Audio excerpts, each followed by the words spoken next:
Fish ஃப்ரையில் masala உதிராமல் எப்படி வந்து மீனை பொரித்து எடுக்கலான்னு சொல்லி அம்மா செஞ்சு காமிச்சிருக்காங்க. பாருங்கள், நம்மளுக்கு நல்லா வந்து வெளியே வந்து மசாலாவாக உள்ளக்கே நம்மளுக்கு நல்லா மீன் வெந்து வந்திருக்கு பாருங்கள். வீடியோக்குள்ளே போயிடலாம். 2 ஸ்பூன் மிளகாய் தூள் எடுத்துக்கலாம். 1 ஸ்பூன் இஞ்சி பூண்டு பேஸ்ட் எடுத்துக்கலாம். 2 ஸ்பூன் கார்ன்ஃப்ளவர் மாவு எடுத்துக்கோங்க. 1/4 ஸ்பூன் மஞ்சள் தூள் போட்டுக்கலாம். மீனில் உப்பு போட்டு கழுவி வச்சுருக்கிறனால நான் உப்பு போடலை. உங்களுக்கு தேவைன்னா இப்போ வந்து உப்பு போட்டுக்கோங்க. இப்போ நம்ம எடுத்துருக்கிறதோட நல்லெண்ணெய் ஊற்றிக்கலாம். நல்லெண்ணெய் ஊற்றி நல்லா கலந்துக்கிட்டால் தான் மசாலா வந்து உதிராமல் இருக்கும். நமக்கு தண்ணி ஊற்றி நீங்கள் கலந்தீங்க அப்படின்னா உங்களுக்கு கண்டிப்பாக வந்து மசாலா உதிர்ந்து தான் வரும். இதுனா மீனில் நமக்கு நல்லா மசாலா பிடிச்சி நின்றுக்கிடும். பெரிய மீன் துண்டாக இருந்துச்சுன்னா இந்த மாதிரி வந்து நடுவில் கீறி வச்சுக்கோங்க. அம்மா இன்றைக்கி எடுத்துருக்கிறது வந்து ஜிலேபி கண்ட மீன் தான் எடுத்திருக்காங்க. இப்போ இந்த மீன் துண்டுகளை அங்கே மசாலா நம்ம கலந்து வச்சுருக்கிறதுல எடுத்து நல்லா பொறுமையாக வந்து எல்லா இடத்துலையும் படுற மாதிரி வந்து கலந்து வச்சுக்கோங்க. இந்த மாதிரி நம்ம அந்த கீறினதுக்குள்ளே எல்லாத்துலேயும் வந்து நம்ம கலந்து வச்சுக்கலாம்.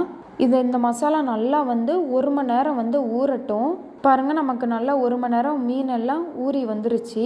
இப்போ அடுப்பில் தோசைக்கல்லை வச்சு தோசைக்கல் காயவும் கடலெண்ணெய் ஊற்றிக்கலாம். கடலை எண்ணெயில் பொரித்தோம் அப்படின்னா ருசி நல்லாயிருக்கும். எண்ணெய் நமக்கு நல்லா காயவும் மீன் துண்டுகளை போட்டுக்கலாம். இப்போ நல்லா வந்து ஒரு 2 நிமிஷம் வந்து ஒரு சைடு வேக விடுங்க. இப்போ நம்மளுக்கு நல்லா வேகவும் திருப்பி போட்டுக்கலாம். பாருங்கள், மசாலா வந்து உதிரவே இல்லை. நல்லா மீனில் வந்து பிடிச்சிக்கிடுச்சு பாருங்கள்.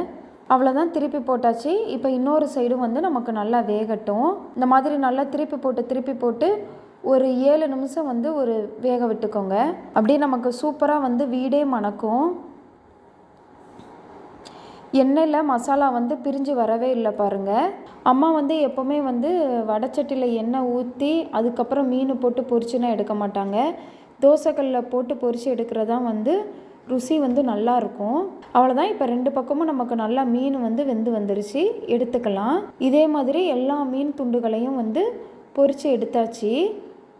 பாருங்கள், சூப்பராக இருக்குல்ல, பார்க்கவே நல்லா கலர்ஃபுல்லாக. எந்த மீனுக்கும் மசாலா வந்து ஒரு சொட்டு கூட உதறல பாருங்கள். நீங்களும் செஞ்சு பார்த்துட்டு எப்படி இருந்துச்சுன்னு சொல்லுங்கள்.